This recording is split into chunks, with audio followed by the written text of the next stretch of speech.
8th class. आज हम जो है आपका पाठ 5 चिट्ठियों की अनूठी दुनिया रीड करेंगे।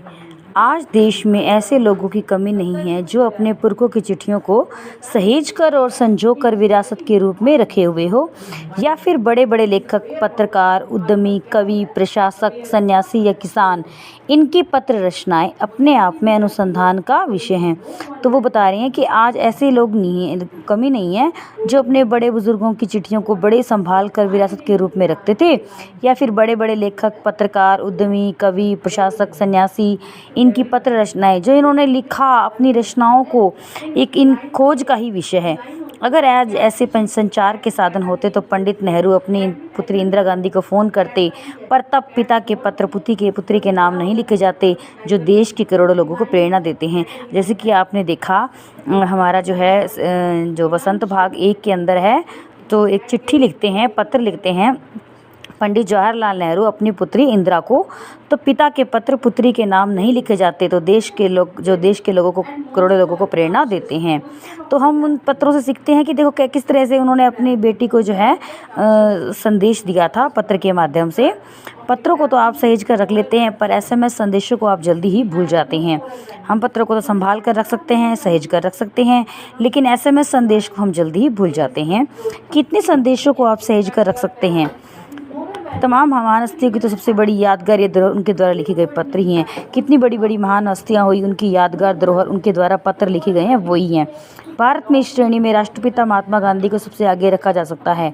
सबसे पहले इस लाइन में जो है हमारे राष्ट्रपिता महात्मा गांधी जी हैं।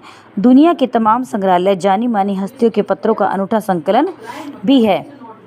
तो जो संग्रहालय है, म्यूज़ियम है, उसके अंदर जानी मानी हस्तियों के पत्र जो है रखे गए हैं सहेज कर, ताकि आने वाली पीढ़ियों को उनके बारे में बताया जा सके।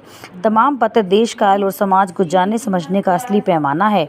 भारत में आज़ादी के पहले महासंग्राम के दिनों में कुछ अंग्रेज अफसरों ने अपने परिवारजनों को पत्र लिखे, वे आगे चलकर बहुत महत्व की पुस्तक तक बन गए। तो आपको पता है आज़ादी के समय में जब संग्राम चल रहा था युद्ध का, तो अंग्रेज जो परिवार थे उनके परिवारजनों को पत्र में लिखे जो आज जो है बहुत महत्व की पुस्तक बन गए हैं। इन पत्रों ने साबित कर दिया कि यह संग्राम कितनी ज़मीनी मजबूती लिए हुए था।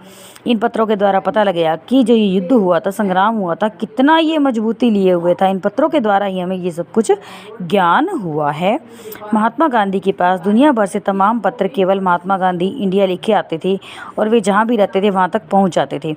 महात्मा गांधी के पास दुनिया भर के तमाम पत्र महात्मा गांधी इंडिया लिखे जाते थे और जहाँ भी रहते वे वहाँ तक पहुँच जाते थे। आज़ादी के आंदोलन की कोई अन्य दिग्गज हस्तियों के साथ भी ऐसा ही था, जो गांधी जी के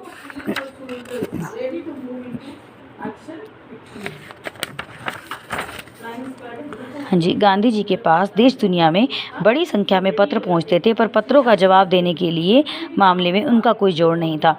तो महात्मा गांधी के पास काफ़ी सारे पत्र आते थे दुनिया से, लेकिन उनके पास जो है जवाब देने में उनका कोई जोड़ नहीं था। कहा जाता है कि जैसे उन्हें पत्र मिलता उसी समय वे उसका जवाब भी लिख देते। मतलब उन्हें बहुत शौक था कि जैसे ही पत्र आया उसका जवाब जो है वो लिख देते थे।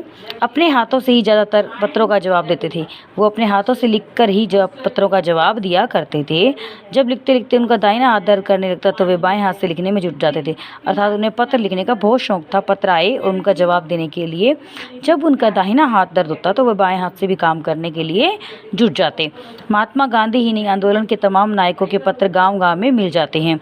तो महात्मा गांधी ही नहीं बल्कि आंदोलन के अंदर कितने लोगों ने महान नायक हुए, उनके सभी पत्र गांव-गांव में मिल जाते हैं। पत्र भेजने वाले लोग उन पत्रों को किसी प्रशस्ति पत्र से कम नहीं मानते। तो जो पत्र भेजने वाले होते हैं उन पत्रों को किसी प्रशंसा पत्र से कम नहीं मानते। और कई लोगों ने तो उन पत्रों को फ्रेम करा कर रख लिया। मतलब देखो पत्र इतनी यादगार बातें थी उसके अंदर कि लोग उन्हें याद कर सहेज कर संजो कर रखने के लिए उन्हें फ्रेम तक करवा लेते थे। यह है पत्रों का जादू। यही नहीं, पत्रों के आधार पर ही कई भाषाओं में जाने कितनी किताबें लिखी जा चुकी हैं। तो पत्रों के आधार पर जो है काफ़ी जो है किताबें लिखी जा चुकी हैं। वास्तव में पत्र किसी दस्तावेज से कम नहीं है। पंत के 200 पत्र बच्चन के नाम और निराला के पत्र हमको लिखियो है कहाँ था तथा पत्रों के आईनों में दयानंद सरस्वती समेत कई पुस्तकें आपको मिल जाएंगी। कहा जाता है कि प्रेमचंद खास तौर पर नए लेखकों को बहुत प्रेरक जवाब देते थे तथा पत्रों के जवाब में वे बहुत मुस्तैद रहते थे। तो नए नए लेखों को जवाब देते थे, प्रेरणादायक और पत्रों के जवाब में बहुत ही अलग मुस्तैद रहते। इस प्रकार नेहरू और गांधी जी के लिखे गए रविंद्रनाथ टैगोर के पत्र भी बहुत प्रेरक हैं। महात्मा और कवि के नाम से महात्मा गांधी और रविंद्र टैगोर के नाम से सन 1915 से 1941 तक के बीच के पत्राचार का संग्रह प्रकाशित हुआ। तो उसके बाद देखिए, महात्मा गांधी और रविंद्र टैगोर के नाम से पत्राचार का संग्रह जो है प्रकाशित हुआ, जिसमें बहुत से नए तथ्यों और उनकी मनोदशा का लेखा जोखा मिलता है। पत्र व्यवहार की परंपरा भारत में बहुत पुरानी है, परंतु इसका असली विकास आज़ादी के बाद हुआ है। तो पत्र व्यवहार काफ़ी समय से जो चलता आ रहा है, लेकिन इसका असली विकास कब हुआ बेटा? आज़ादी के बाद। तो देखिए, तमाम सरकारी विभागों की तुलना में बहुत ज़्यादा गुडविल डाक विभाग की ही है। तो देखिए, कई विभागों में जो है पत्र का प्रयोग किया जाता है, लेकिन आम जो है इसकी मेन गुडविल क्या है, भूमिका कहाँ रही है? डाक की। इसकी एक खास वजह यह भी है कि यह लोगों को जोड़ने का काम करता है। एक कारण यह है कि ये लोगों को जोड़ता है, क्योंकि अब मुझे मेरी माता जी का या जो है सहेली का पत्र आया, तो हम जुड़ते हैं आपस में, फिर हम उसको जवाब भी देते हैं। तो इस तरह से ये डाक जो है प्रसिद्ध हो रहा है, घर घर इसकी पहुंच है, हर घर में पहुंचाया जाता है। संचार के तमाम उन्नत साधनों के बाद भी चिट्ठी पत्री की हैसियत बरकरार है। देखो, इतने सारे संचार के साधन आगे हैं, तो भी जो है पत्रों का महत्व आज भी काफ़ी है। शहरी इलाकों में आलीशान हवेलियाँ हों या फिर झोपड़पट्टियों में रहने वाले लोग, दुर्गम जंगलों से घिरे गांव हों या फिर बर्फबारी के बीच जो पहाड़ों के लोग, समुद्र तट पर रहे मछुआरे या फिर रेगिस्तान की ढाणियों में रहने वाले लोग, आज भी खेतों में सबसे अधिक खतों का ही खत अर्थात पत्र। देखिए बेटा, खत अर्थात पत्र का आ गया, सबसे अधिक बेसब्री से इंतजार होता है।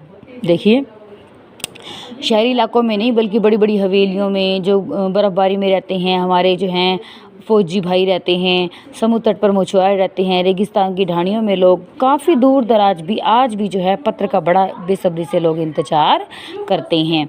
पत्र क्या है? एक दूसरे को जोड़ता है, आत्मीय भावनाएं जुड़ी होती हैं इससे लोगों की। एक दो नहीं, करोड़ों लोग खतों और अन्य सेवाओं के लिए रोज भारतीय डाकघरों के दरवाजों तक पहुंचते हैं। तो खतों और अन्य और कामों के लिए रोज़ भारतीय डाकघरों तक लोग जाते हैं। आपने देखा होगा, काफ़ी भीड़ मिलती है और इसकी बहुआयामी भूमिका नज़र आ रही है। दूर देहात में लाखों गरीब घरों में चूल्हे मनी आर्डर अर्थव्यवस्था से ही चलते हैं। गाँव या गरीब बस्तुओं में चिट्ठी या मनी आर्डर लेकर पहुँचने वाला डाकिया देवदूत के रूप में देखा जाता है। तो देखिए, गाँव में तो आज भी क्या है, जो चिट्ठी लेके आया उसे देवदूत माना जाता है, क्योंकि वो संदेश लाया है अपनों का। तो अरविंद कुमार ने चिट्ठियों की अनूठी दुनिया में बहुत ही प्यारा वर्णन किया है। तो चिट्ठियों का महत्व बताया गया है, कैसे चिट्ठियों का महत्व है। आज भी लोग इसका बेसब्री से इंतजार करते हैं। इससे व्यक्ति की आत्मीय भावनाएं जुड़ी होती हैं, जो हमें संतोष, जो हमें आरामदायक फील, जो हमें खुशी पत्र दे सकते हैं, वो SMS या संदेश जो है नहीं दे सकते। ओके बेटा, बाय।